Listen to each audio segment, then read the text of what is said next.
तो Bharat versus India यानी कि देश के नाम पर एक बार फिर से जंग छिड़ चुकी है। आरएसएस के सर कार्यवाहक दत्तात्रेय होसबोले ने कहा है कि अब इंडिया नहीं बल्कि भारत कहना होगा। होसबोले के इस बयान पर सियासत छिड़ चुकी है।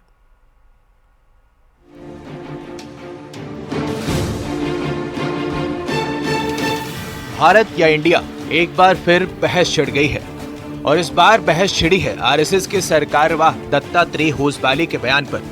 उन्होंने देश के नाम को लेकर बड़ा बयान दिया है। कहा है कि अब इंडिया नहीं भारत कहना होगा और इसे ठीक करना पड़ेगा। होसबोले ने कहा है कि अंग्रेजी में कॉन्स्टिट्यूशन ऑफ इंडिया और हिंदी में भारत का संविधान, अंग्रेजी में रिजर्व बैंक ऑफ इंडिया और हिंदी में भारत का रिजर्व बैंक। ऐसा क्यों? सवाल उठना चाहिए। नाम भारत है तो भारत ही लिखना चाहिए, क्योंकि भारत के नाम को इंडिया ही कहना चाहिए। वो इंग्लिश में इंडिया है और भारतीय भाषा में भारत है। क्या ऐसे हो सकता है इस दुनिया में कहीं? कॉन्स्टिट्यूशन ऑफ इंडिया भारत का संविधान, रिजर्व बैंक ऑफ इंडिया भारतीय रिजर्व बैंक।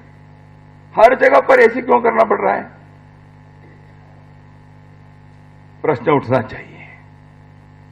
इसको ठीक करना ही पड़ेगा ना। देश का नाम भारत है तो भारत ही कहो, और एक इंडिया है क्या और एक क्या? दत्तात्रेय होसबोले के बयान पर सियासत शुरू हो गई है।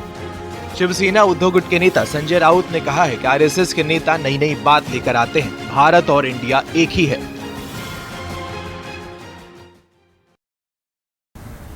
आप भी भारत को और कितना पीछे लेकर जाएंगे? इंडिया देखिए, विश्व में हमको इंडिया बोलते हैं, भारत भी बोलते हैं।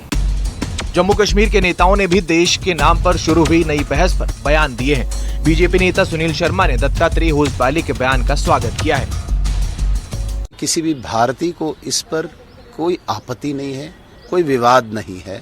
भारत सबसे प्राचीन नाम है इस देश का। भरत और शकुंतला के पुत्र भरत के नाम पे इस देश का भारत नाम पड़ा है, जो संस्कृति सभ्यता को उजागर करता है। और माननीय दत्तात्रेय होसबोले जी की स्टेटमेंट का हम स्वागत करते हैं। किसी तरह का विवाद नहीं करते हैं एक दूसरे के साथ। अब मुझे एतराज नहीं है, लेकिन एटीट्यूड्स की बात है। एटीट्यूड ये गलत है। ये तासुर पैदा किया जा रहा है कि कल्चरल एग्रेशन किया जाएगा और उस कल्चरल एग्रेशन की बुनियाद पे इस मुल्क की ट्रांसफॉर्मेशन होगी। आप सांसद मालविंदर सिंह कंग ने दत्तात्रेय के बयान को लेकर बीजेपी को घेरा है, तो नेशनल कॉन्फ्रेंस के हसनैन मसूद ने उनके बयान को विभाजन की राजनीति करार दिया है। आरएसएस डायरेक्ट करती है मोदी जी की सरकार को, उनके इशारे पे चलती है।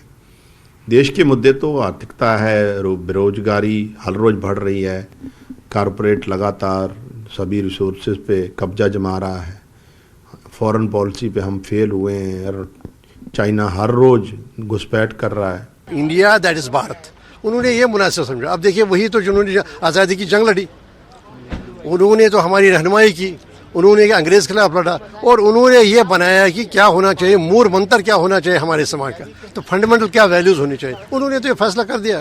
तो इसके बाद ये नया मामला उठाना, इसमें ये तो तजाद की मामला है, ये तो विभाजन की राजनीति है, तजाद की राजनीति है।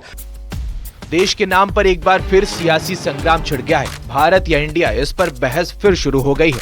बीजेपी दत्तात्रेय होसबोले के बयान का समर्थन कर रही है तो विपक्षी पार्टियां सवाल उठा रही हैं। Bureau report, news 18।